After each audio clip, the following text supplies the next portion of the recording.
ప్రియ సోదరి సోదరులారా, మిమ్మల్ని అందరినీ కూడా మన యొక్క వారపు బైబిల్ పఠనానికి ఆహ్వానిస్తున్నాను. ఇది ఆఖరు అధ్యాయం మీద దానియేలు గ్రంథం. దేవుని యొక్క ఉచితమైన కృప ద్వారా, ఆయన యొక్క ప్రేమ ద్వారా మనల్ని అందరినీ కూడా ప్రభు గత 3 నెలల్లో సురక్షితంగా కాచి కాపాడారు. మనల్ని ఆఖరు పాఠానికి తీసుకొచ్చారు ఈ యొక్క త్రిమాసంలో. ఇది దానియేలు గ్రంథం 12వ అధ్యాయం మీద, దానియేలు గ్రంథం 12వ అధ్యాయం మీద ప్రార్థన చేసుకుని ఈ యొక్క వారపు వాక్య పఠనంలో మనం కొనసాగుదాం. పరిశుద్ధ ప్రేమగల మా తండ్రి, మీకు స్తుతులు చెల్లిస్తున్నాం ప్రభువా. మీ ఉచితమైన కృపను బట్టి, ప్రేమను బట్టి, నాయన మీ యొక్క భద్రతను బట్టి మీకు స్తుతులు చెల్లిస్తున్నాం. లోకం అంతా ఎంతో గడగడలాడిపోవచ్చు నాయన, మేమందరం ఎంతో భయంతో నింపబడినప్పటికీ మీ యొక్క కృప మమ్మల్ని విడిచిపోలేదు ప్రభువా. మమ్మల్ని క్షేమంగా ఉంచారు. దానియేలు గ్రంథం ఆఖరు అధ్యాయం చదవటానికి, 12వ అధ్యాయం చదవటానికి, దానిలో ఉన్న ఆధ్యాత్మిక సత్యాలు నేర్చుకోవటానికి మీరు మా పట్ల చూపుచున్న కృపను బట్టి మీకు స్తుతులు చెల్లిస్తున్నాం. వాక్యాన్ని వీక్షిస్తున్న ప్రతి వ్యక్తిని, వారి కుటుంబాల్ని ఎక్కడున్నప్పటికీ నీ లోకంలో మీరే వారిని భద్రపరిచి, వారిని మీరే సంరక్షించి, వారిని యొక్క కాపుదలలో ఉంచి దీవించి, ఈ యొక్క ఆధ్యాత్మిక సత్యాలు ఆయన నేర్చుకుని మీకు దగ్గరగా జీవించే ధన్యత నాయన మాకు అందరికీ అనుగ్రహించండి. మేము త్వరలో నాయన మీ యొక్క 2వ రాకడను చూడబోతున్నామని నాయన ఆ యొక్క విశ్వాసం మాకు అనుగ్రహించి మీరు రాకడ కొరకు మమ్మల్ని సిద్ధపరచమని యేసు ప్రభు వారి పరిశుద్ధమైన నామం బట్టి ప్రార్థిస్తున్నాను తండ్రి, ఆమేన్. ప్రియ సోదరి సోదరులారా, దేవుడు ఆయన యొక్క ఉచితమైన కృప, అత్యధికమైన ప్రేమ, అనేక మంది ఇక కరోనా వైరస్ బారిన పడి వారెంతో కష్టాలు పడ్డారు. అనేక మంది ప్రాణాలు కోల్పోయారు. దేవుని యొక్క ఉచితమైన కాపుదలను బట్టి, ఆయన భద్రతను బట్టి మనము మన కుటుంబాలు క్షేమంగా ఉన్నాం. లోకంలో ఎక్కడున్నప్పటికీ మనకు క్షేమం లేదు, యేసు ప్రభు వల్లనే మనకి క్షేమము. కనుక ఈ యొక్క ఆఖరు అధ్యాయం దానియేలు గ్రంథం ఇది యొక్క త్రిమాసానికి ఆఖరు పాఠం. వచ్చే వారానికి మనం క్రొత్త పాఠ్యాంశం బైబిల్ గ్రంథం గురించి చదవబోతున్నాం. ఇది నాన్న ఆఖరు పాఠాన్ని మనం నేర్చుకోబోతున్నాం. దీని యొక్క అంశం ఇంగ్లీష్లో ఫ్రమ్ డస్ట్ టు స్టార్స్ అన్నారు. అంటే భూమి మీదనున్న మట్టిలో నుంచి నక్షత్రాలకి. భూమి ఎక్కడ, నక్షత్రాలు ఎక్కడ? భూమి మీద ఉన్న మట్టి, ఆ యొక్క లేకపోతే భూమి మీద ఉన్న ధూళి నుంచి ఆ యొక్క నక్షత్రాలు ఎక్కడ ఉంటాయి? దీన్ని నక్షత్ర మండలం అంటున్నాం. ఈ యొక్క మనకున్న ఈ యొక్క సూర్యగోళం, లేకపోయినట్లయితే అనేకమైన గోళాలు, ఇవన్నీ దాటిపోయిన తర్వాత, అంటే మనకున్న ఈ యొక్క సూర్య కుటుంబం అంతా దాటిపోయి, సూర్యగోళం దాటిపోయి, తక్కిన అనేక గోళాలు దాటిన తర్వాత, అనేక లోకాలు దాటిన తర్వాత ఉండేది నక్షత్రాలు. అంటే ఎంతో పైన. అంటే చాలాసార్లు మనకి ఏం చెప్తారంటే, ఆ యొక్క సైన్స్ వారు ఆ యొక్క నక్షత్రాల నుంచి వచ్చే ఆ కాంతి భూమి మీదకి చేరటానికి కొన్ని 100 సంవత్సరాలు పడుతుంది అంటున్నారు రకంగానే. అంటే అంత దూరంలో ఉన్నవి అవి. అయితే అంత ఎత్తుకు, లేకపోతే అంత ఉన్నత స్థితికి ఆయన మనల్ని చేర్చబోతున్నారు. కనుక భూమి మీద ఉన్న మట్టిలో నుంచి మనల్ని ఆ యొక్క ఆకాశంలో ఉన్న నక్షత్రాలు అక్కడికి ఆయన మనల్ని హెచ్చిస్తారనమాట. మనకున్న మూలవాక్యం, ఆ కంఠత వాక్యం దానియేలు గ్రంథం 12వ అధ్యాయం 3వ వచనం. దానియేలు 12:3. Daniel chapter 12:3. ఎవరైనా వచ్చిన వారు చదువుతారు మన భాషలో? బుద్ధిమంతులైతే ఆకాశ మండలంలోని జ్యోతులను పోలిన వారై ప్రకాశించుదురు. నీతి మార్గమును అనుసరించి నడుచుకున్నట్లు ఎవరు అనేకులను త్రిప్పుదరో వారు నక్షత్రము వలె నిరంతరము ప్రకాశించుదరు. Thank you.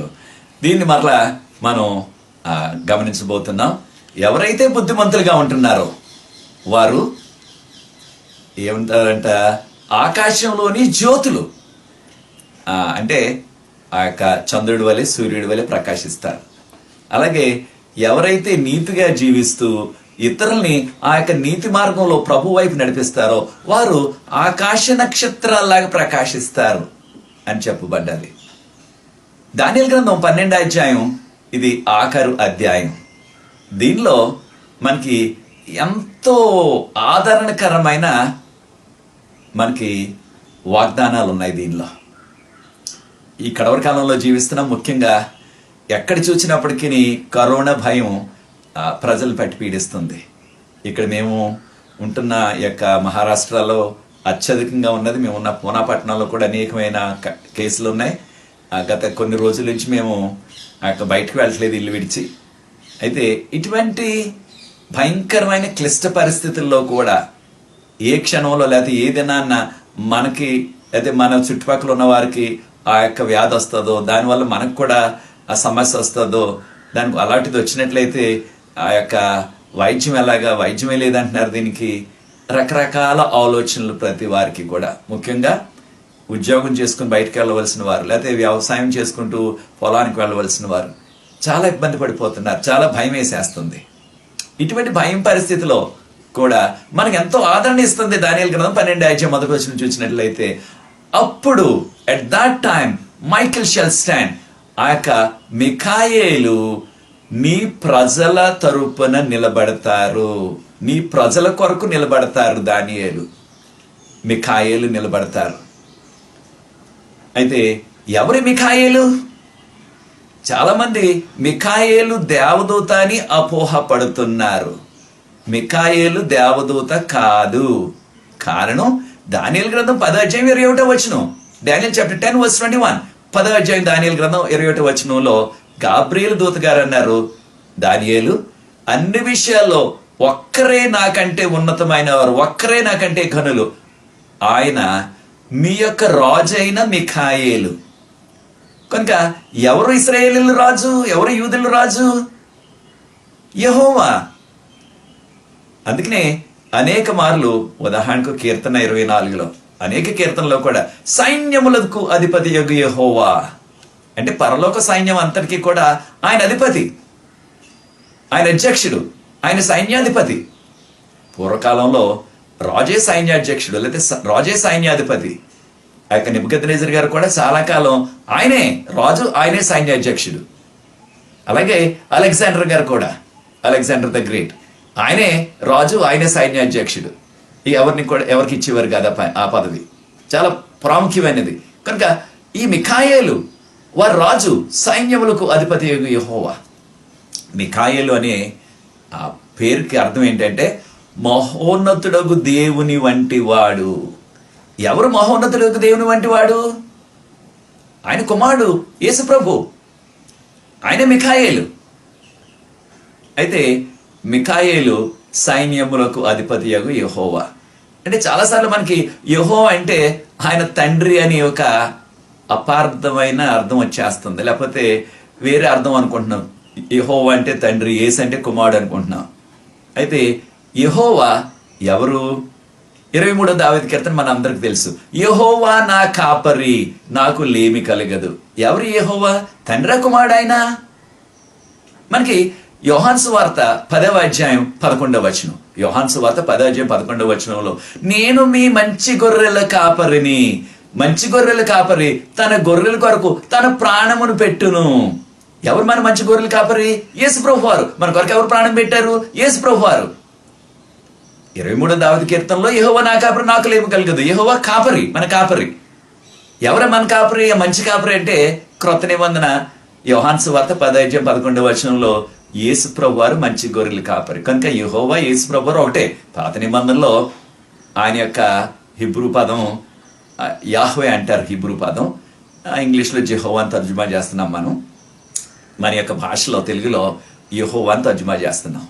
కనుక యెహోవా, యేసు ఇద్దరు ఒకరే, వేరే కాదు. ఇద్దరు కూడా కుమారుడే. కనుక సైన్యములకు అధిపతి యెహోవా ఆ యొక్క యేసు ప్రభు వారు. ఆయన పేరే మిఖాయేలు.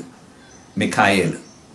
అయితే ఈ మిఖాయేలు గురించి మనకి ఆదిలో పరలోకంలో యుద్ధం జరిగింది. మిఖాయేలు తన యొక్క దేవదూతలు ఎవరికి వ్యతిరేకంగా? ఆ ఘటసర్పం. ఘటసర్పం ఎవరు? సాతాను. తన యొక్క అనుచరులు సాతానుతో వచ్చేసిన ఆ యొక్క పడిపోయిన దేవదూతలు. వీరిద్దరి మధ్యన కూడా పరలోకంలో యుద్ధం జరిగింది. యుద్ధం అంటే ఏదో కత్తులతో, కటారులతో, బాంబులతో, ఆ యొక్క తుపాకులతో, ఆ యొక్క బుల్లెట్స్తో కాదు సుమా. వారి యొక్క అవిధేయత. ఈ విషయాన్ని ప్రకటన గ్రంథం 12:7. ప్రకటన 12:7 అంతటా మిఖాయేలు తన దేవదూతలకి, ఆ ఘటసర్పానికి తన దేవదూతలకి అంటే ఘటసర్పంతో ఉన్న దూతలకి యుద్ధం జరిగితే అప్పుడు ఆ యుద్ధంలో ఘటసర్పం అంటే సాతాను ఓడిపోయాడు. తన యొక్క సాతాను అనుచరులు ఆ పరలోకం నుంచి నెట్టబడ్డారు. కనుక మిఖాయేలు చేతిలో ఈ యొక్క సాతాను ఓడిపోయాడు పరలోకంలో. అప్పుడు పేరు లూసిఫర్. కనుక అక్కడి నుంచి నెట్టబడ్డాడు. అక్కడి నుంచి మనం సాతానుడిని సంబోధిస్తున్నాం. కనుక మిఖాయేలు, అదే రీతిగా మిఖాయేలు ఆ యొక్క మోషే గారు చనిపోయినప్పుడు ఆయన్ని దేవుడు దేవదూతలు కలిసి సమాధి చేశారు. ఎక్కడ? నీబో అనే పర్వతం. దానికే పిస్గా అని ఇంకో పేరు కూడా ఉంది. నీబో పర్వతం అన్న పిస్గా పర్వతం అన్న ఒకటే. ఇది ఈనాడు యోర్దాను దేశంలో ఉంది. అయితే అక్కడ చనిపోతే సమాధి చేసేశారు. 3వ రోజున మరలా ఆ యొక్క మిఖాయేలు దేవదూతలు కలిసి వచ్చారు. మిఖాయేలు అంటే దేవుని కుమారుడు. ఆయన దిగొచ్చారు. దిగొచ్చి మోషే గారు లేపారు. అంటే మరలా మరణం నుంచి లేపారు. లేపి పరలోకం తీసుకెళ్ళటానికి సిద్ధంగా ఉంటే సాతానుడు వచ్చి అడ్డు పెడుతున్నాడంట. నువ్వు తీసుకెళ్ళటానికి వీల్లేదు ఈయన్ని. ఈ యొక్క మోషే నావాడు.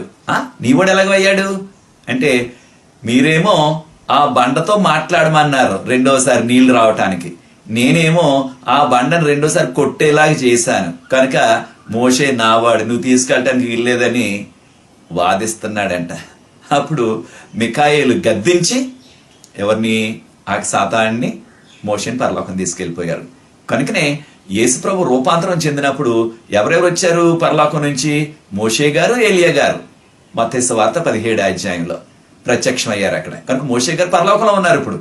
కనుక మిఖాయేలు గురించి ఈ యొక్క సందర్భాల్లో చెప్పబడ్డది. ముఖ్యంగా మిఖాయేలు గురించి దానియేలు గారే ఎక్కువ సార్లు చెప్పారు. మిఖాయేలు గురించి దానియేలు గ్రంథం 10వ అధ్యాయంలో మళ్ళీ 12వ అధ్యాయంలో చెప్పబడ్డది. కనుక మీ రాజు అయిన మిఖాయేలు ఎవరు రాజు? ఇశ్రాయేలీయుల రాజు. ఇక ఇశ్రాయేలీయులు అందరూ కలిసి సమూయేలు ప్రవక్త దగ్గరికి వచ్చి, ఆయన పెద్ద వయసు వచ్చేసినప్పుడు సమూయేలు ప్రవక్త గారు, మీ కుమారులు నీకులాగా మంచి ప్రవర్తన లేదు అంటే, ఈయన ప్రవక్త అయినప్పటికీ ఆయన కుమారులు దేవుని యొక్క మార్గంలో నడవలేదు. ఈ ఆధ్యాత్మిక సత్యాన్ని కూడా నేర్చుకోవాలి మనం ఎంత భక్తులుగా ఉన్నా లేకపోతే దేవునికి దగ్గరగా ఉన్నా మన బిడ్డల పరిస్థితి ఎలా ఉన్నది ఆధ్యాత్మికంగా? వారు దేవునికి దగ్గరగా ఉంటున్నారా? ప్రార్థనా పరులుగా ఉంటున్నారా? లేకపోతే లోకపు అలవాట్లు, సాతాను అలవాట్లలో ఉంటున్నారా? అప్పుడు వారు అన్నారు, కనుక మాకు ఒకటి చేయండి, మీరు మాకు ఒక రాజుని కావాలా, రాజుని మీరు నియమించండి. తక్కిన చుట్టుపక్కల దేశాలన్నిటికీ రాజులు ఉన్నారు, మాకు రాజు కావాలా. ఆయన అన్నారు, మనకు రాజు ఏంటి? మనకు రాజు మన యెహోవాయే కదా, మన యొక్క దేవుడైన యెహోవాయే మనకు రాజు. ఇంకా మళ్ళీ రాజు ఎందుకు అంటే, లేదు లేదు మాకు రాజు కావాలని కూర్చున్నారు. అప్పుడు ప్రభు ప్రత్యక్షమయ్యి ప్రభు దర్శనంలో సమూయేలుతో అన్నారు, సమూయేలు, వారు నిన్ను తిరస్కరించలేదు, వారి రాజు అయిన నన్ను తిరస్కరించారు. ఎవరు చెప్పారు? యెహోవా చెప్పారు దర్శనంలో. ఎవరికి? ప్రవక్త అయిన సమూయేలుకి. ఈ విషయాన్ని మనం 1 సమూయేలు 8వ అధ్యాయంలో ఈ విషయాలు చదవండి. మీరు 8వ అధ్యాయం చదివినట్లయితే ఈ విషయాలన్నీ ఉన్నాయి. కనుక దేవుడు అంటున్నారు, నేను వాళ్ళ రాజుని, నన్ను తిరస్కరించారు వాళ్ళు. కనుక ఇశ్రాయేలీ యొక్క రాజు యెహోవా. ఆయనే ఇక్కడ దానియేలు గ్రంథం 10వ అధ్యాయం 21వ వచనంలో మిఖాయేలు మీ రాజు, దానియేలు 10:21. అలాగే ఇక్కడ 12వ అధ్యాయం 1వ వచనంలో మిఖాయేలు మీ ప్రజల తరపున నిలబడతారు. దేనికి ప్రజల తరపున నిలబడటానికి అంటే 12వ అధ్యాయం 1వ వచనంలోనే, అప్పుడు మహాశ్రమ వస్తుంది నీ ప్రజలకి. భూమి పుట్టిన మొదలు ఇక ఎప్పుడు రాలేదటువంటి శ్రమ, ఇక భవిష్యత్తులో ఇంకెప్పుడు రాదటువంటి గొప్ప శ్రమ, మహాశ్రమ అన్నమాట. ఇది శ్రమకాలం. ఎవరికి? దేవుని బిడ్డలకి. ఆ శ్రమకాలం వచ్చినప్పుడు దానియేలు, ఈ యొక్క మిఖాయేలు మీ రాజు, ఎవరైతే పేర్లు గ్రంథంలో రాయబడ్డాయో, ఎవరైతే పేర్లు గ్రంథంలో రాయబడ్డాయో, ఎవరి గ్రంథం? దేవుని గ్రంథం. ఆ గ్రంథంలో ఎవరి పేర్లు అయితే ఉన్నాయో వారికి ఆయన విడుదలిస్తారు, వారిని కాపాడుతారు ఈ యొక్క శ్రమ కాలంలో అని చెప్పారు. మొదటి వచనం దానియేలు 12:1, దానియేలు 12:1. చూచారా? మిఖాయేలు తన ప్రజల తట్లు నిలబడతారు. దేనికి నిలబడుతున్నారంటే ఆయన మహాశ్రమకాలం రాబోతుంది. ఎవరికి? దేవుని నమ్ముకున్న వారికి. ఆ యొక్క శ్రమకాలంలో ఎవరి పేర్లైతే దేవుని గ్రంథంలో ఉన్నాయి. దేవుని గ్రంథం ఏది? జీవ గ్రంథం, జ్ఞాపకార్థ గ్రంథం, ఇవి దేవుని గ్రంథాలు. కనుక దేవుని గ్రంథంలో ఎవరి పేరైతే ఉన్నదో వారు, దేవుని గ్రంథంలో ఎవరి పేరైతే ఉన్నదో వారు మహాశ్రమకాలంలో నిలబడతారు. దేవుని గ్రంథంలో ఎవరి పేరైతే ఉన్నదో వారు మహాశ్రమకాలంలో నిలబడతారు. వారిని దేవుడు విడిపిస్తారు, వారికి కాపుదలు ఇస్తారు, వారికి ఏ కీడు కలగకుండా ఆయన కాపాడతారు ఆ శ్రమ కాలంలో. ఈ యొక్క జీవ గ్రంథం గురించి ప్రకటన గ్రంథం 13:8 గొర్రెపిల్ల యొక్క గ్రంథం. గొర్రెపిల్ల ఎవరు? యేసుప్రభు యొక్క జీవ గ్రంథం అది. అలాగే ప్రకటన గ్రంథం 3:5 ప్రకటన 3:5 ప్రభు అంటున్నారు నా ఈ జీవ గ్రంథంలోంచి నీ పేరు నేను తుడిచివేయను, నా గ్రంథంలోంచి తుడిచివేయను. అయితే ఎప్పుడు తుడిచేస్తారు? ఆయన నమ్ముకున్న తర్వాత మళ్ళీ మనం ఆయన విడిచిపెట్టేసి మళ్ళీ లోకంలోకి వెళ్ళిపోయి లోకస్తులుగా జీవించినట్లయితే ఆ పేరు కొట్టివేయబడుతుంది. మన విశ్వాసంలో కొనసాగినట్లయితే, వాక్యపు వెలుగులో జీవించినట్లయితే, ఆయన ఆజ్ఞల ప్రకారంగా జీవించినట్లయితే మన పేరు ఆ జీవ గ్రంథంలోనే ఉంటుంది. అయితే ఎప్పుడే ఆ యొక్క జీవ గ్రంథంలో, దేవుని గ్రంథంలో ఎప్పుడు మన యొక్క పేరు రాయబడుతుంది, ఎప్పుడు ఎక్కుతుంది ఆ పుస్తకంలో అంటే, ఎప్పుడైతే యేసుప్రభును రక్షకుడిగా అంగీకరిస్తున్నామో, ఆయన నామపేట నీటిలో ముంచడం బాప్తిసం తీసుకుంటున్నామో, అప్పుడు మన పేర్లు దానిలో రాయబడతాయి. కారణం ఏంటి? గొర్రెపిల్ల నా రక్షకుడు, నా యొక్క విమోచకుడు అని ఎవరైతే నమ్ముతున్నారో వారికి ఆ యొక్క జీవ గ్రంథంలో వారి పేరు రాయబడుతుంది. మరొకటి ఏంటంటే, జీవ గ్రంథంలో ఎవరి పేర్లు ఉంటున్నాయంటే, ఎవరైతే దేవుని కొరకు ఆయన పరిచర్య చేస్తారో, ఆయన సేవ చేస్తారో, మనకి చేతనైన రీతిలో. అందరూ వాక్యం చెప్పలేరు, అందరూ పాటలు పాడలేరు, అందరూ వాయిద్యాలు వాయించలేరు, లేకపోయినట్లయితే అందరూ కూడా ఆ యొక్క పరిచర్య చేయలేరు. రకరకాల వారు, ఒక్కొక్కరికి ఒక్కొక్క తలాంతు, ఒక్కొక్కరికి దేవుడు ఆ యొక్క ప్రత్యేకమైన తలాంతు ఇస్తున్నారు. అయితే ప్రియ సోదరి, ప్రియ సోదరుడు, ప్రభు కొరకు నువ్వేం చేస్తున్నావు? నేను నమ్ముకున్నాను ప్రభువుని, కానుకలు ఇస్తున్నాను, ఆలయానికి వెళ్తున్నాను అంటే చాలదు. ప్రభు కొరకు ప్రభు నీకు ఏ తలాంతు ఇచ్చారో అది ప్రభు మహిమ కొరకు వినియోగించాల. తర్వాత ప్రభు నీ జీవితంలో, నీ కుటుంబంలో ఏ కార్యాలు చేస్తున్నారో, అద్భుత కార్యాలు ఇతరులతో పంచుకోవాలి. మనం దీన్నే సాక్ష్యం అంటున్నాం. ప్రభు కొరకు ఏ చిన్న కార్యం చేసినా సరే మన యొక్క పేర్లు, మనం చేసిన మంచి కార్యాలు ప్రభు కొరకు చేసినవి జీవ గ్రంథంలో రాయబడతాయని ఫిలిప్పీలకు రాసిన పత్రిక 4:3 ఫిలిప్పీలకు రాసిన పత్రిక 4:3 పౌలు గారు అంటున్నారు. పౌలు గారు అక్కడ వాక్యం చెప్తున్న ప్రసంగికుడు. అయితే ఈ యొక్క స్త్రీలు, కొంతమందిని స్త్రీలు నాతో పరిచర్యలో పాల్గొన్నారు కనుక వారి పేర్లు దేవుడు జీవ గ్రంథంలో రాసేశారన్నారు. ఏం చేశారు ఆ స్త్రీలు? పౌలు గారు మనకి వివరించలేదు. వారు మనం ఏమంటున్నాం, ఆ యొక్క సాంగ్ సర్వీస్ అంటున్నాం, అంటే ఆ వాక్యానికి ముందు కాసేపు పాటలు పాడతారు, పాడేసించడం. అలా చేశారా వారు? లేకున్నట్లయితే చుట్టుపక్కల వారు అందరినీ కూడా ఇక్కడ ఆరాధన జరుగుతుంది, మీరు రండి, పౌలు గారిని ఒక భక్తులు వచ్చారని వాక్యం చెప్తారని వారు అందరినీ కూడా పిలుచుకొచ్చారా? లేకపోతే వారు కూర్చునే స్థలం, ఆ యొక్క బహిరంగ స్థలాన్ని కాస్త తుడిచి శుభ్రం చేశారా? లేకపోతే ఆ చుట్టుపక్కల వారి ఇంటి దగ్గరికి వెళ్ళి కాస్త వారి దగ్గర చేపలు అడుకొచ్చి వేశారు కూర్చోవడానికి అందరికీ? ఏం చేశారో మనకు రాయలేదు. వారు చేసింది చిన్న కార్యాలే. పెద్ద కార్యం వాక్యం చెప్పింది పౌలు గారు, తక్కింది ఇంకేమీ లేదు అక్కడ. అంటే ఏ చిన్న కార్యం ప్రభు కొరకు వారు చేశారో వారి పేర్లు జీవ గ్రంథంలో ఎక్కిపోయాయి. చూచారా? ప్రియ దేవుని బిడ్డలారా, మనం కూడా ప్రభు కొరకు ఏ కార్యాన్నైనా సరే, చిన్న కార్యం పెద్ద కార్యం, అంటే ఎంత చిన్న పని అయినా సరే దేవుడు దానిని దీవిస్తారు. దేవుడికి తెలుసు మన యొక్క శక్తి ఎంతో, మన యొక్క తలాంతులు ఏమిటో, దాని ప్రకారంగా మనం చేయాలి.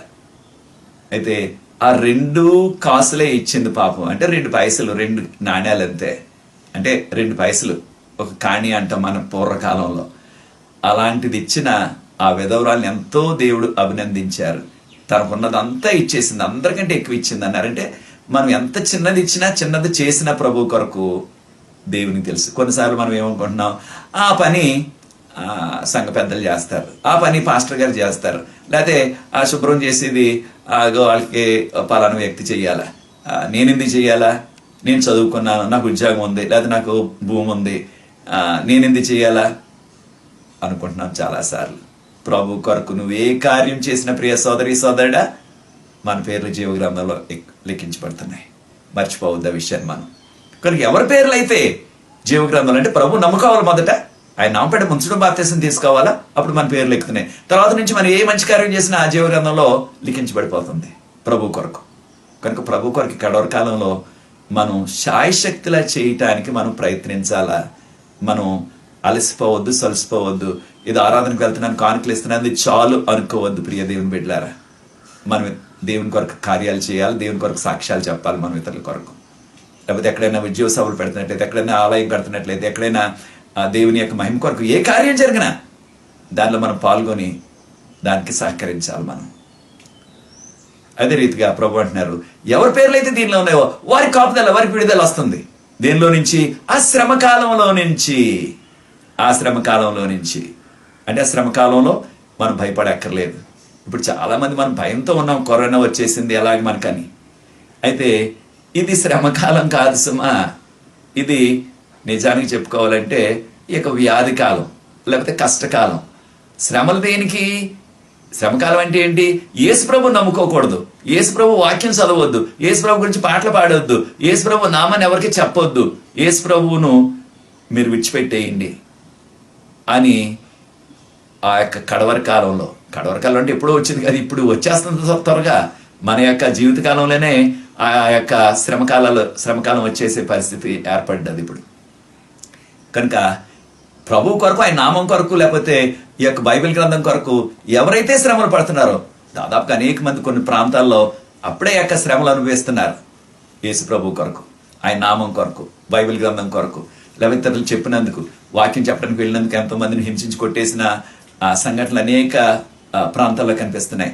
అనేకమైన ఆ యొక్క నాస్తికులు, లేదా కమ్యూనిస్ట్ దేశాల్లో దేవుని కొరకు వాక్యం చెప్పడానికి వెళ్ళి వారిని ఎన్నో హింసలు పెట్టి, నిందలు పెట్టి, లేదా జైల్లో వేసేసి కొంతమంది చంపేసిన సంఘటనలు కూడా అనేకమైన ఇదివరకు జరిగాయి, ఇంకా జరుగుతూనే ఉన్నాయి కొన్ని చోట్ల.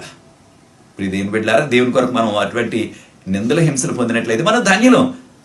కారణం ఏంటంటే మత్తయి సువార్త 5:10 ఆయన నామం కొరకు, అంటే దేవుని కొరకు నిందలు హింసలు పొందిన వారు ధన్యులు, వారిది పరలోక రాజ్యం అటువంటి వారిది. అయితే ప్రభు అంటున్నారు, ప్రభు ఆ యొక్క శ్రమ కాలంలో ఆయన మనకు తోడుగా ఉండి విడిపిస్తానంటున్నారు. ఎంత గొప్ప అభయం చూడండి మనకి.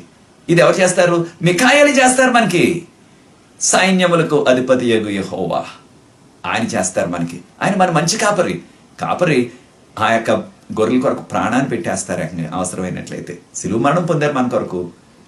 అలాగే దాని గ్రంథం 3 అధ్యాయంలో నేర్చుకుంది. ఎప్పుడైతే షడ్రక్ మేషక్ అబేద్నెగోను ఆ యొక్క అగ్నిగుండంలో వేసేశారు, వెంటనే దిగి వచ్చేసారు ఆయన. అయితే కొంతమంది బైబిల్ పండితులు అనేది ఏంటంటే, వీళ్ళ అగ్నిలో పడకముందే ఆయన అప్పుడే అక్కడ ఉన్నారు అగ్నిలో.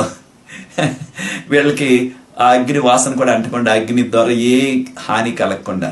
అలాగే 6వ అధ్యాయంలో దానియేలుకు సింహాల బోన్లో వేసేస్తే రాత్రంతా కూడా ఆ యొక్క సింహాల చుట్టూ ఉన్నప్పటికీ ఏ హాని కలగలేదు. అటువంటి భద్రత మనకు కూడా కడవరి కాలంలో కలుగుతుంది. ఏ రీతిగా సాతాను శ్రమలు తెచ్చినప్పటికీ మనకి. కారణం ఏంటి? సాతాను గర్జించే సింహం వల్లే ఎవరు మృంగుదనా అని తిరుగులాడుతున్నాడు. 1 పేతురు 5:8. 1 పేతురు 5:8. అయితే ఆ యొక్క సింహాల నోరు ముయించి దేవుడు మనకి జయం అనుగ్రహిస్తారు. దానిలో 12:2 ఆ యొక్క శ్రమకాలం తర్వాత జరిగేది ఏంటంటే పునరుద్ధానం. అప్పుడు ఈ యొక్క మట్టిలో ఎవరైతే నిద్రపోతున్నారో, మట్టిలో నిద్రపోవటం ఏంటి అంటే మరణ నిద్ర. ఇది ఎవరైతే చనిపోతున్నారో వారు చనిపోయిన వారిని మనం సమాధి చేసేస్తున్నాం, వారిని పూడ్చి చేస్తున్నాం, మట్టిలో వారిని మట్టి చేసేస్తున్నారంటారు కొన్ని చోట్ల. అయితే ఆ యొక్క ప్రభువు నమ్ముకుని ఎవరైతే మరణించారో వారందరూ కూడా ఆ యొక్క 2వ రాకడలో లేస్తారు. దీన్నే మనము 2వ రాకడలో ఉండే పునరుద్ధానం. యేసు ప్రభు 2సారి వచ్చినప్పుడు ఆయన యొక్క కోటాను దేవతలు మధ్యాకాశానికి వచ్చి బోర్లు ఊదినప్పుడు చనిపోయిన ప్రతి వారు కూడా ఎన్ని 100 సంవత్సరాలు అయిపోయినా సరే, ఆదాము గారు చనిపోయి ఇప్పటికీ, ఆదాం తాత చనిపోయి ఇప్పటికీ 5000 సంవత్సరాలు దాటిపోయింది. అయినా సరే ఆయన మహిమ శరీరంతో లేచి వచ్చేస్తారు. కనుకనే బైబిల్ గ్రంథంలో మరణాన్ని నిద్రతో పోల్చారు. నిద్రపోయిన వారు ఒక 5 గంటలు నిద్రపోయినా, ఒక 10 గంటలు నిద్రపోయినా, కొంతమంది యవనస్తులు కొన్నిసార్లు 15 గంటలు పడుకుంటారు, కొన్నిసార్లు బాగా అలసిపోయిన వారు రోజంతా పడుకుంటారు, అయిన తర్వాత మళ్ళీ లేస్తున్నారు. అలాగే చనిపోయిన వారు అందరూ కూడా దేవుని నమ్ముకున్న వారు ఎంతకాలం అయినా సరే ఆ యొక్క బోర ఊదగానే వారు లేచిపోతారు. కనుకనే యేసు ప్రభువు ఈ లోకంలో ఉన్నప్పుడు లాజర్ చనిపోయి సమాధి చేసేస్తే ప్రభువారు ఏమన్నారు? లాజర్ నిద్రపోతున్నాడని చెప్పారు. ఎవరికి? శిష్యులతోటి. ఆ యొక్క యోహాను సువార్త 11వ. కనుక మరణాన్ని నిద్రతో పోల్చారు. కనుక ఇక్కడ దానియేలు గ్రంథం 12వ ఆ యొక్క మరణ నిద్ర, మట్టిలో ఎవరైతే నిద్రపోతున్నారంటే చనిపోయి ఉన్నారో వారందరూ లేస్తారు. అయితే వారిలో కొందరు ఆ యొక్క మహిమలోకానికి వెళ్ళిపోవటానికి, దేవుని యొక్క ఆ యొక్క బహుమతిని పొందటానికి, నిత్య జీవాన్ని పొందటానికి, కొంతమంది ఏమో ఆ యొక్క సిగ్గుతో వారు తీర్పును పొందటానికి. కారణం ఏంటి? దేవుని విసర్జించారు, దేవుని నమ్ముకోలేదు, వారి ఇష్టానుసారంగా జీవించారు ఈ లోకంలో. ఎంతకాలం ఇష్టానుసారంగా జీవించడం ఈ లోకంలో? ఎంతకాలం జీవిస్తాం ఈ లోకంలో? ఓ 70 సంవత్సరాలు, మా అయితే ఒక 80 సంవత్సరాలు. 70 సంవత్సరాల తర్వాత ఇంకొక 80 సంవత్సరాలు, ఇంకో 10 సంవత్సరాలు జీవించిన, 15 సంవత్సరాలు జీవించిన, ఇక ఆ వృద్ధాప్యంలో ఇంకా వాళ్ళకి ఆనందం ఏముంది? లేకపోతే అనుభవించేది ఏముంది? తిందామంటే ఏదో షుగర్ బీపీ అంటారు, డాక్టర్లు తినొద్దు అంటారు, ఏ విధమైన ఆనందం లేదు. అయితే మనం ఈ లోకంలో ఆనందించే ఆ యొక్క 60 సంవత్సరాలు, 70 సంవత్సరాలు, 80 సంవత్సరాలు.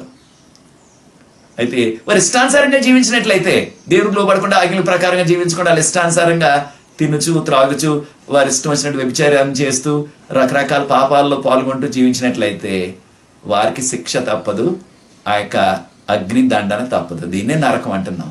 కనుక కొంతమంది ఏమో నీతిగా జీవించి విశ్వాసంగా జీవించిన వారు పరలోకం వెళ్ళిపోతారు, ప్రభు తీసుకెళ్తారు. కనుక దేవుని కుమారులారా, కుమార్తెలారా, మనం ప్రభు రాకడ కొరకు సిద్ధపడుతున్నామా? మన యొక్క పాపాలన్నీ ఒప్పుకొని భయంకరమైన దినాల్లో జీవిస్తున్నాం. ఏ పాపం ఉన్నా సరే మనం ఒప్పుకున్నట్లయితే తప్పకుండా ప్రభు క్షమిస్తారు, ఆయన రక్తంలో కడిగి శుద్ధీకరిస్తారు. ఇది మనకున్న వాగ్దానం. 1 యోహాను 1:9, 1 జాన్ 1:9, 1 యోహాను 1:9 మనం పాపాలు ఒప్పుకున్నట్లయితే ఆయన నమ్మదగిన వాడు, మన పాపాలన్నీ కూడా క్షమిస్తారు. ఆయన క్షమించడమే కాదు, మన పరలోకం తీసుకెళ్తారు, నిత్య జీవిస్తారు. ఇది 2వ వచనం. 3వ వచనం ఏమన్నారు? ఇది మనకు కడత వచనం కదా, బుద్ధిమంతులైన వారు. అయితే బుద్ధిమంతులు ఎలాగవుతారు? బుద్ధిమంతులు ఎలాగవుతారు అంటే, బుద్ధిమంతులు ఎలాగవుతున్నారంటే ప్రజలు లేకపోతే ఎవరైనా సరే దేవుని యొక్క వాక్యం ద్వారా వారు బుద్ధిమంతులు అవుతారు. 2వ తిమోతి 3:15, 2వ తిమోతి 3:15, 2 తిమోతి చాప్టర్ 3:15 పౌలు గారు అంటున్నారు, తిమోతి, ఈ యొక్క పరిశుద్ధ వాక్యం ద్వారా నీవు బుద్ధిమంతుడు అయ్యావు. ఈ పరిశుద్ధ వాక్యం ద్వారా అంటే పరిశుద్ధ వాక్యం నీకు తెలుసు. ఆ పరిశుద్ధ వాక్యంలో ఉన్న శక్తి ద్వారా, ఆ పరిశుద్ధ వాక్యం ద్వారా, పరిశుద్ధ వాక్యం అంటే ఏంటి? బైబిల్ గ్రంథం. ఆ వాక్యం నీకు తెలుసు, అది నిన్ను బుద్ధిమంతుడిగా చేసింది, అది నిన్ను యేసు ప్రభునందు విశ్వాసం ఉంచి రక్షణ భాగ్యానికి నడిపిస్తుంది. కనుక బుద్ధిమంతులు ఎలాగవుతున్నావంటే దేవుని వాక్యం నమ్మటం వలన, దేవుని వాక్యం తెలుసుకోవటం వలన. ప్రియ సోదరి సోదరుడా, దేవుని వాక్యాన్ని తెలుసుకున్నావా? బైబిల్ గ్రంథాన్ని చదువుతున్నావా? దాన్ని నమ్ముతున్నావా? లేకపోతే ఇది కూడా పుస్తకాల్లో కోటాను కోట్ల పుస్తకాలని అందులో పుస్తకం అనుకుంటున్నావా? ఇది దేవుని వాక్యము. దేవుడు తన యొక్క వాక్యాన్ని లేకపోతే తన మాటల్ని, తన వర్తమానాన్ని ఆ యొక్క ప్రవక్తలకు దర్శనాల ద్వారా, కళల ద్వారా అందించి దాన్ని మన కొరకు రాయించారు. అలాగే దానియేలు గారు కూడా దర్శనాల ద్వారా ఈ యొక్క దేవుని వర్తమానాన్ని అందించి దానియేలు గారి చేత మనకు రాయించారు. అవే కదా మనం ఇంతకాలం చదువుకున్న ఈ 3 నెలలు కూడా. కనుక దేవుని వాక్యాన్ని నమ్ము, నీవు దీవించబడతావు, నీవు ఆధ్యాత్మికంగా బుద్ధిమంతుడు అవుతావు.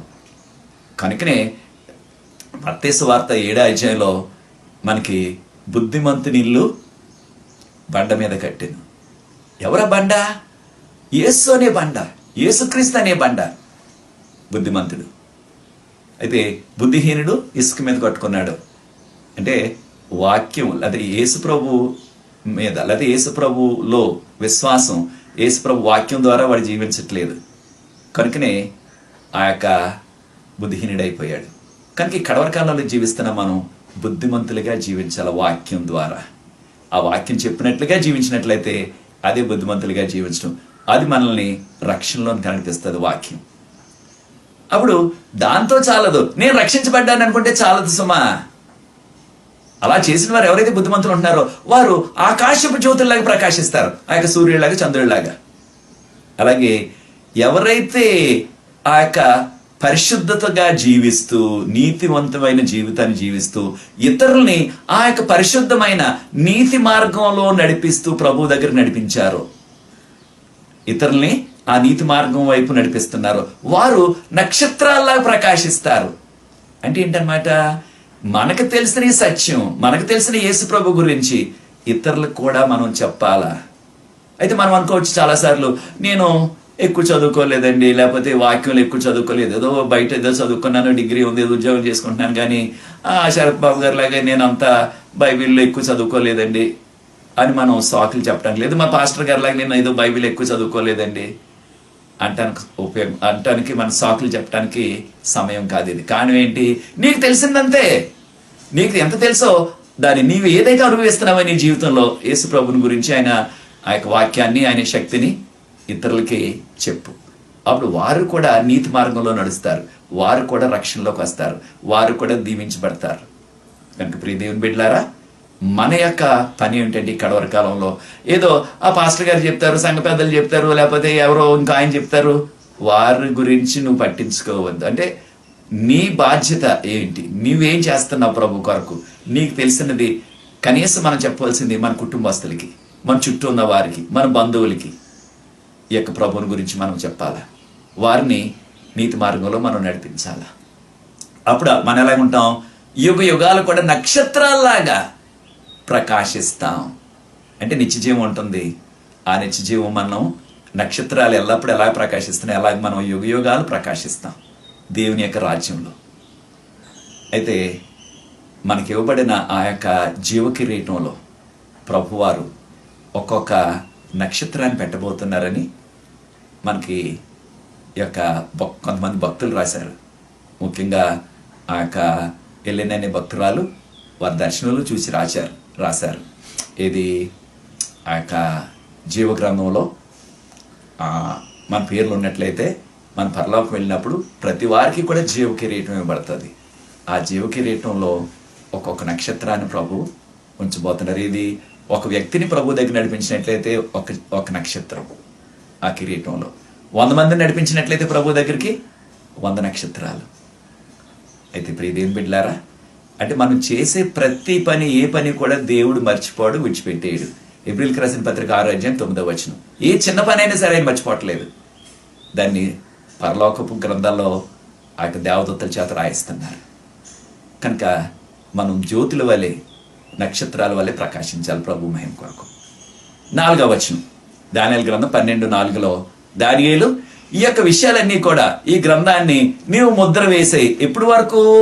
అంత్యకాలం వరకు, కడవరి కాలం వరకు దానియేలు ఈ మాటలు, ఈ గ్రంథాన్ని ముద్ర వేసేయి అన్నారు.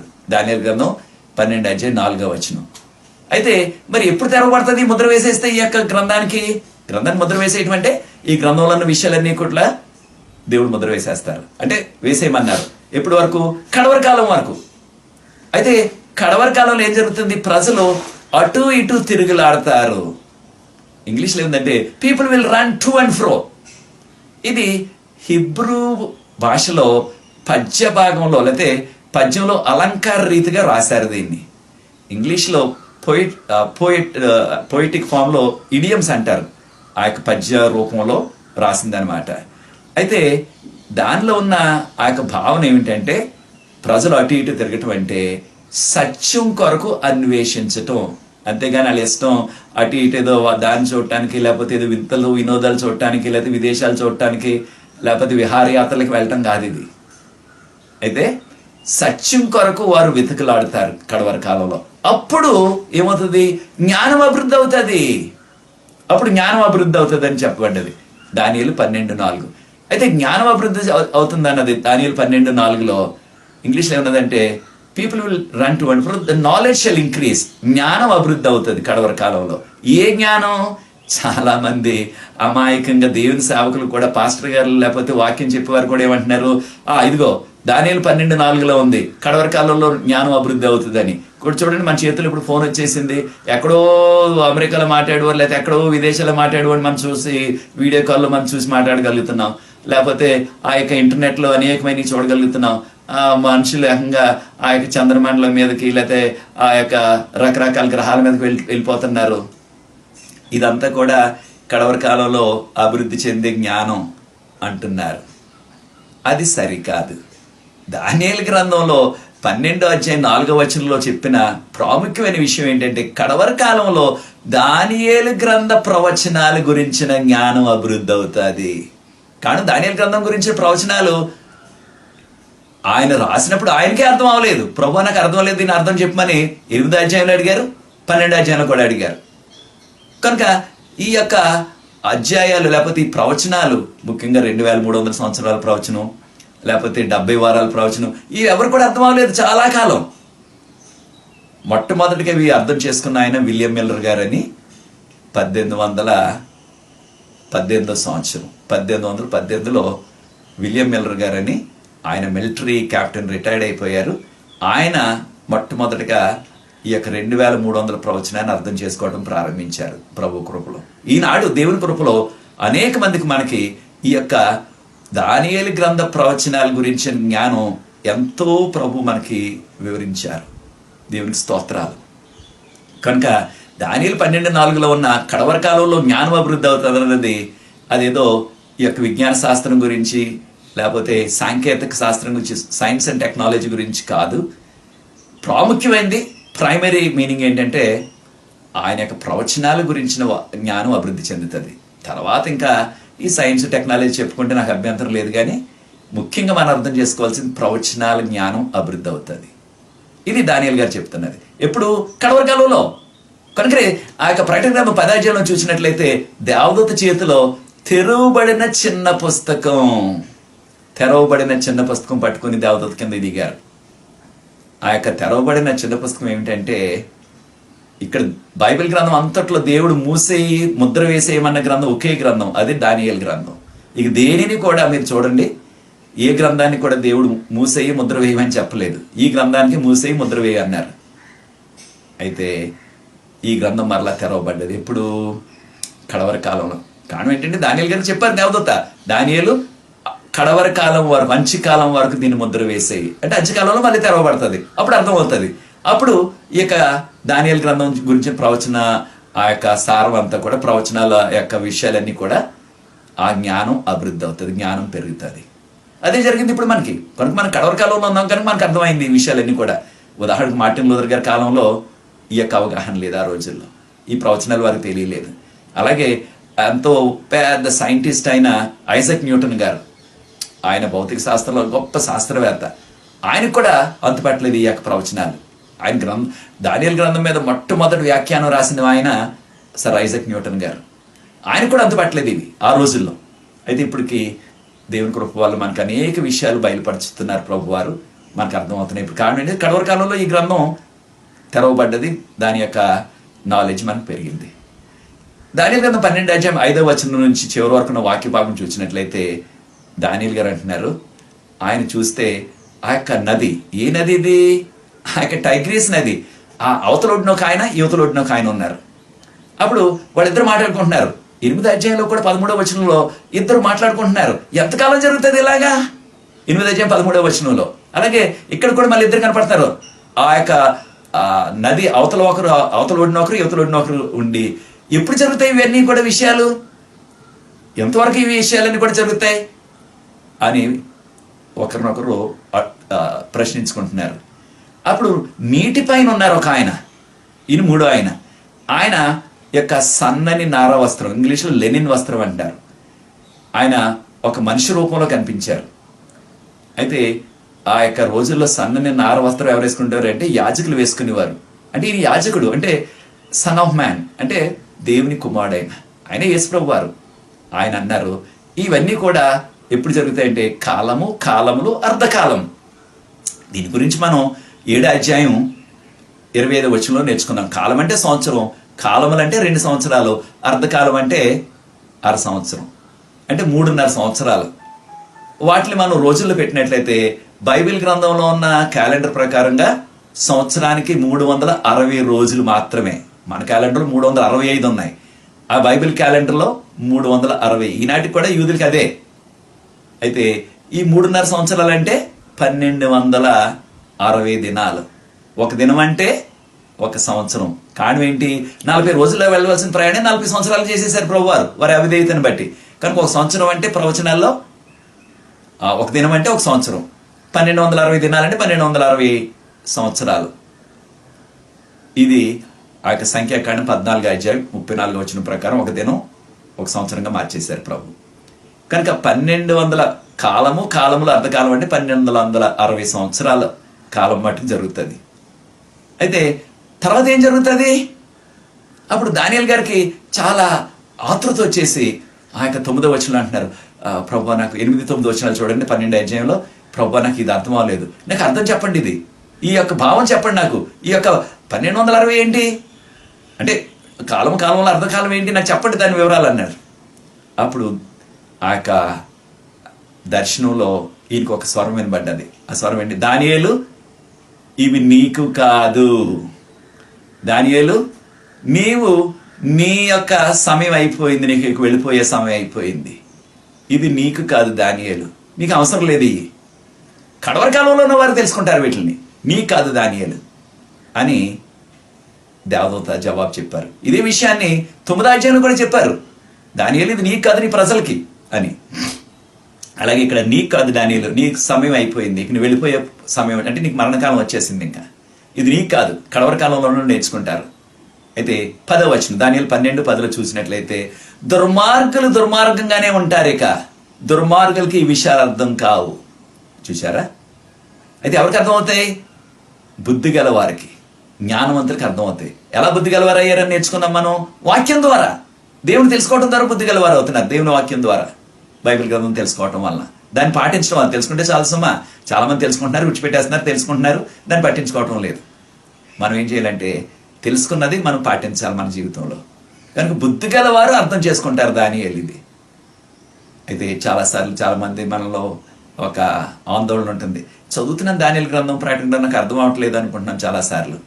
అయితే మనం వ్యక్తిగతంగా చేయవలసింది ఏంటంటే మన పాపాలన్నీ ఒప్పుకొని, ప్రభా మీరే నాకు ఇవి బోధించండి, పరిశుద్ధాత్ముడే ఈ యొక్క లోతైన మర్మాలు మీరే బోధించండి అని చెప్పినట్లయితే ప్రభు తప్పకుండా మనకి ఆ యొక్క విషయాలు అర్థం చేసుకొని కృపణిస్తారు. అయితే మీరు ఇంకా లోతుగా దానియేలు గ్రంథాన్ని నేర్చుకోవాలంటే యూట్యూబ్లో తెలుగులో మన భాషలో మొత్తం అంతా పెట్టేశాను. డాక్టర్ శరత్ బాబు అనే ఆ యొక్క మన యూట్యూబ్కి వెళ్ళినట్లయితే డాక్టర్ శరత్ బాబు అనే మీరు ఆ స్మార్ట్ ఫోన్లో కానీ లేకపోతే ల్యాప్టాప్లో కానీ కొట్టినట్లయితే, టైప్ చేసినట్లయితే యూట్యూబ్ ఓపెన్ అయిపోతుంది. దానిలో దానియేలు గ్రంథం అంతా ఉంది, ప్రకటన గ్రంథం అంతా ఉంది. దానియేలు గ్రంథం ప్రతి అధ్యాయానికి అధ్యాయం ప్రకారం వెళ్ళిపోయాం దేవుని కృపలో. మీరు సమయం ఉన్నప్పుడు ఒక్కొక్క అధ్యాయం కొన్నిసార్లు 3-4 వర్తమానాలు ఉన్నాయి, కొన్ని అధ్యాయాలు 6 వర్తమానాలు ఉన్నాయి. మీరు అవన్నీ కూడా ఒకటి చూస్తూ నేర్చుకున్నట్లయితే ఎంతో దీవించబడతారు. కనుక బుద్ధి గలవారు అర్థం చేసుకుంటారు. అప్పుడు చివరిగా దేవదూత ఏం చెప్పారంటే దానియేలుకి, దానియేలు, ఎవరైతే ఆ యొక్క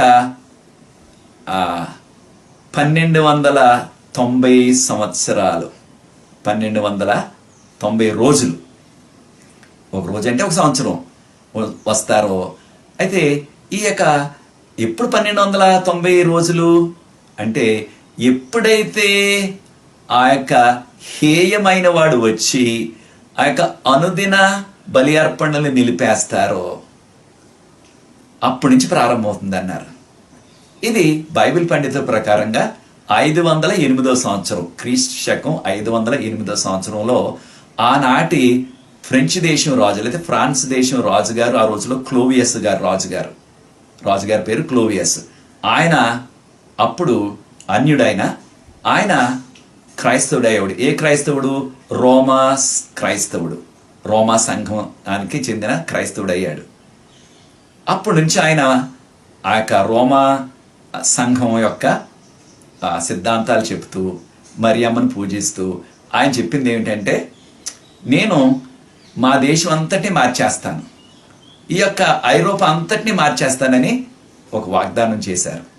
ఆ విధంగానే ఆయన రాజు కదా, ప్రజలందరినీ, సైన్యం అంతటిని కూడా మీరు కూడా నాకులాగే రోమా క్రైస్తవులు అయిపోవాలని చెప్పాడు. ఇక వారి గత్యంతరం లేదు, ఇంకా చేసేది లేదు. రాజుగారు చెప్తే మరి ఇంకేం చేస్తారు? వారందరూ కూడా బలవంతంగానే ఇష్టం అన్న మనసులో ఇష్టం లేకపోయినా అందరూ క్రైస్తవులు అయిపోయారు. ఏ క్రైస్తవులు? రోమా సంఘానికి చెందిన క్రైస్తవులు. అయితే వారు మరియమ్మను పూజించడం, తక్కిన భక్తుల్ని ఆ యొక్క వారిని పూజించడం కూడా మొదలుపెట్టారు. విగ్రహాల అంటే మరియమ్మ గారి విగ్రహం, పేతురు గారి విగ్రహం, పౌలు గారి విగ్రహం ఇవన్నీ కూడా పూజించడం మొదలుపెట్టారు ఆ సంఘంలో చేస్తున్నట్లుగా. తర్వాత ఈ యొక్క రాజుగారు తన సొంత డబ్బుతోటి తక్కిన దేశాలన్నిటికీ కూడా, యూరోప్లో ఉన్న దేశాలు, ఐరోపా ఖండంలో ఉన్న దేశాలన్నిటికీ కూడా సువార్తను ప్రకటించడానికి కొంతమందిని పంపాడు. అయితే వారందరూ కూడా వెళ్ళి ఆ యొక్క రోమా సంఘానికి చెందిన సిద్ధాంతాలు బోధించి వారిని క్రైస్తవులుగా మార్చారు. ఇది 508వ సంవత్సరం క్రీస్తు శకం ప్రారంభమైతే ఎప్పుడు అంతమైపోతుంది అంటే 1798, 1798. ఎప్పటి నుంచి? 508వ సంవత్సరం నుంచి, 508 నుంచి. ఈ యొక్క 1290 రోజుల కాలం లేదా 1290 సంవత్సరాల కాలం అయిపోయింది. తర్వాత చివరిగా 12వ వచనంలో ఏం చెప్పబడేదంటే, కాగా అప్పుడు 1335 సంవత్సరాల వరకు ఉండేవాడు, అంటే దినాల వరకు ఉండేవాడు ధన్యుడు. 1335 అంటే 1335, ఒక రోజు అంటే ఒక సంవత్సరం అని నేర్చుకున్నాం. 1335 అంటే 1335 సంవత్సరాలు. స్టార్టింగ్ పాయింట్, ప్రారంభ కాలం మాత్రం 508వ సంవత్సరం. ఆ యొక్క ఫ్రెంచ్ రాజు గారు క్లోవియస్ గారు మార్పు చెంది బాప్తీసం తీసుకున్నారు, చిలకరింపు బాప్తీసం. అప్పటి నుంచి లెక్క వేసుకెళ్తే ఇది మనకి 1843 వరకు తీసుకెళ్తుంది. ఏం జరిగింది 1843లో? యేసు ప్రభువు వచ్చేస్తున్నారు ఇక ఈ సంవత్సరం కానీ వచ్చే సంవత్సరం కానీ అని పెద్ద ఉద్యమం ప్రారంభమైంది. విలియం మిల్లర్ గారు ప్రారంభించారు ఆ యొక్క ఉద్యమంలో. తర్వాత వారు 1844లో వస్తున్నారన్నారు, ముందు 1843 అన్నారు. కనుక అక్కడి వరకు తీసుకెళ్ళింది. అంటే కడవరి కాలం, అంచుకాలం స్టార్ట్ అయిపోయింది అనమాట. అయితే దానియేలు గారికి ఇవ్వబడిన వాగ్దానం ఏంటంటే, దానియేలు గ్రంథం 12వ అధ్యాయం ఆఖరి వచనం చూసినట్లయితే, దానియేలు నీ మార్గాన్ని నువ్వు వెళ్ళిపోవాలి. అంటే నువ్వు వృద్ధుడు అయిపోయావు, నువ్వు చనిపోతావు. అప్పటికి 90 సంవత్సరాలు దాటిపోయాయి ఆయనకి. నీవు చనిపోతావు, కానీ నీవు మరలా లేచి నీకు ఇవ్వబడిన పాలు పొందుతావో అంచు దినాన్న, ఆ కడవరి దినాన్న. ఏ భక్తునికే చెప్పబడలేదు, ఒట్టి దానియేలు గారికే చెప్పబడ్డది ఈ యొక్క గొప్ప అభయం. ఏమని? దానియేలు నీవు మరణిస్తావు, ఆ మరణ నిద్రలో ఉంటావు, కానీ ఆ కడవరి దినాన్ని మరలా లేస్తావు. నువ్వు లేచి నీకు ఇవ్వబడి ఆ పాలు, ఆ వంతు, లేకపోతే ఆ బహుమతి. ఏంట బహుమతి? నిత్యజీవం పొందటానికి మరలా నిలబడతావు నువ్వు. ఇంకే భక్తునికే చెప్పబడలేదు, దానియేలు గారికి చెప్పబడ్డది. అయితే దానియేలు గారికి ఒక్కరికే కాదు ఈ యొక్క అభయం, లేకపోతే ఈ యొక్క దీవెన. దేవుని మన ప్రతి వారికి, మన అందరికీ కూడా దేవుడు ఇస్తారు ఈ యొక్క గొప్ప బహుమతి, నిత్యజీవం. దానియేలు గారికి ఎందుకు చెప్పారు? దానియేలు గారికి ఒక్కరికి ఎందుకు చెప్పారంటే, ఈ యొక్క వ్యక్తిగతంగా నీవు మరణిస్తావు, మరలా ఆ కడవరి దినాన లేచి నిలబడతావు, నీ పాలు పొందుతావు, you will have your lot, లేదా you will receive your reward. నీ యొక్క బహుమతిని నువ్వు పొందబోతున్నావు అని ఎందుకు చెప్పారంటే, దానియేలు బహు ప్రియమైన వ్యక్తి దేవునికి, ప్రార్థనాపరుడు. మనం నేర్చుకున్నాం కదా దానియేలు 9వ అధ్యాయం 23వ వచనంలో, దానియేలు 10వ అధ్యాయం 11వ వచనంలో, దానియేలు 10వ అధ్యాయం 18వ వచనంలో, దానియేలును బహుప్రియుడు. ప్రియ సోదరి సోదరులారా, మనం కూడా కరోనా కాలంలో ఉన్నాం. ఎంత కరోనా వచ్చినా, ఈ యొక్క కరోనా వైరస్ వచ్చినా, ఏ సమస్య వచ్చినా, ఎన్ని శ్రమలు వచ్చినా, ప్రభువులో విశ్వాసంగా జీవిద్దాం, ప్రార్థనా పరులుగా జీవిద్దాం. ప్రభువుకు ప్రియమైన వారిగా జీవించినట్లయితే ప్రభు త్వరగా వస్తున్నారు. దానియేలు గారికి ఏ విధమైన అభయం ఇవ్వబడ్డదో మనకు కూడా ఆ నిత్య జీవం ఇవ్వబడుతుంది. ప్రభు వచ్చి మనం పరలోక రాజ్యం తీసుకెళ్తారు, జీవకిరీటం మనం పొందుతాం. యుగ యుగాలు ఆయనతో మనం జీవించబోతున్నాం దేవదూతలాగా.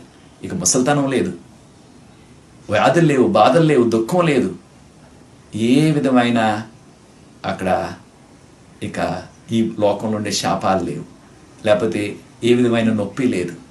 అటువంటి దివ్య లోకంలో మనం ఉండబోతున్నాం. త్వరలో ప్రభు వస్తున్నారు కనుక నేను రాకడ సూచనలు అన్నీ జరుగుతున్నాయి. ప్రియ దేవుని బిడ్డలారా, ప్రభు మనల్ని ఎంతవరకు కాచి కాపాడారు ఈ యొక్క గ్రంథాన్ని నేర్చుకోవడానికి. మనం దానియేలు వల్లే విశ్వాసం పరులుగా జీవిస్తూ కడవరి కాలంలో జీవిస్తున్నాయనే విషయాన్ని నేర్చుకుని, ఈ యొక్క శ్రమకాలం వచ్చినా, ఎన్ని కష్టాలు వచ్చినా, ఎన్ని కరోనా వచ్చినా, ఇంకొక భయంకరమైన ఇంకొక వ్యాధులు వచ్చిన ఈ లోకంలో మనం చెక్కు చెదరకుండా విశ్వాసంలో బలంగా నిలబడదాం. మిఖాయేలంగా యేసు ప్రభు మన తరపున ఉన్నారు, ఆయన మనకు సహాయం చేస్తారు. యెహోవా నా కాపరి, నాకు లేమి కలగదు. ఆ యొక్క ప్రభు మనతో ఉన్నట్లయితే ఆయన మంచి గొర్రెలు కాపరి, మనకి ఏ లోటు లేదు. ఆయనే మనం చూసుకుంటారు. త్వరలో వస్తున్నారు. ఈ లోకంలో మనం ఇక శ్రమలో పండకూడదని ఈ లోకంలో ఎంతకాలం ఉన్నప్పటికీ మరణం తప్పదు. కనుక మనని ఈ మరణం రాకుండా, లేకున్నట్లయితే ఒకవేళ మరణించిన వారు మహిమ శరీరంతో లేచిపోతారు. బ్రతుకున్న మనం కనురెప్పిపాట్లు మహిమ శరీరం వస్తుంది. అటువంటి ధన్యత కావాలని ఎవరైతే కోరుకుంటున్నారో నాతో ఏకీభవించండి, ప్రార్థిద్దాం. ప్రవీణ్ కృప చూపించారు మనకి దానియేలు గ్రంథం అంతా చదవటానికి. ప్రార్థన. పరిశుద్ధ ప్రేమ గల మా తండ్రి, మీకు స్తుతులు చెల్లిస్తున్నాం ప్రభువా. మాకు ఇచ్చిన గొప్ప దీవెని బట్టి వందనాలు చెల్లిస్తున్నాం. దానియేలు గ్రంథాన్ని చదవటానికి గత 3 నెలల్లో మీరు చూపిన కృపను బట్టి వందనాలు. మమ్మల్ని, మా కుటుంబాన్ని, మా సంఘాలని ఆయన మీ యొక్క ఉచితమైన ప్రేమలో కాచి కాపాడారు, భద్రపరిచారు తండ్రి. కరోనా వైరస్తో గడగడలాడిపోతుండగా మేమందరం లోకం అంతా కూడా ఎక్కడ క్షేమం లేదు తండ్రి, మీలోనే క్షేమం ఉన్నది. ఆయన మీ భద్రత కాపుదల మాకు అనుగ్రహించారు. రానాయన రోజుల్లో కూడా ప్రభువా ఆయన ఈ యొక్క కరోనా మహమ్మారి నుంచి మమ్మల్ని తప్పించి ఆయన మీ కాపుదల మాకు అనుగ్రహించి ఆయన మీకు యోగ్యమైన కుమారులుగా కుమార్తెలకి కడవ కాలంలో జీవిస్తూ ఆ శ్రమకాలం వచ్చినప్పటికీ విశ్వాసం విడిచిపెట్టకుండా మీ కృపలో మేము జీవించే కృప మాకు దయచేసి ఆయన మీరు మా తరపున ఉంటున్నారని మాకు వాగ్దానం చేశారు. దానియేలు వంటి ప్రియమైన వారిగా మేము జీవించే కృప దయచేసి త్వరలో మీరు వచ్చినప్పుడు మీ రాజ్యం ఎత్తబడి యుగ యుగాల మీతో ఉండే ఆ యొక్క ధన్యత, ఆ కృప మాకు దయచేయమని, ఆ నిత్యరాజ్యాన్ని మాకు దయచేయమని, వీక్షిస్తున్న ప్రతి వ్యక్తిని నాయన ఈ విషయాలు ఇతరులతో పంచుకున్న వారందరినీ కూడా ఆశీర్వదించమని, వారి అవసరాలు తీర్చమని ఆయన నీ కృపతో మరలా ఆయన నీ యొక్క మరొక అంశంతో వచ్చే వారం కలుసుకునే పర్యంతం మీ శాంతి సమాధానం మీ కృప మాతో ఉంచి ఆయన యొక్క భయాన్ని నుంచి ఆయన సమస్త కీడు నుంచి తప్పించి మీరే మహిమ ఘనత తెచ్చుకోమని యేసు ప్రభువు వారి పరిశుద్ధమైన నామమును బట్టి ప్రార్థిస్తున్నాను తండ్రి. ఆమేన్.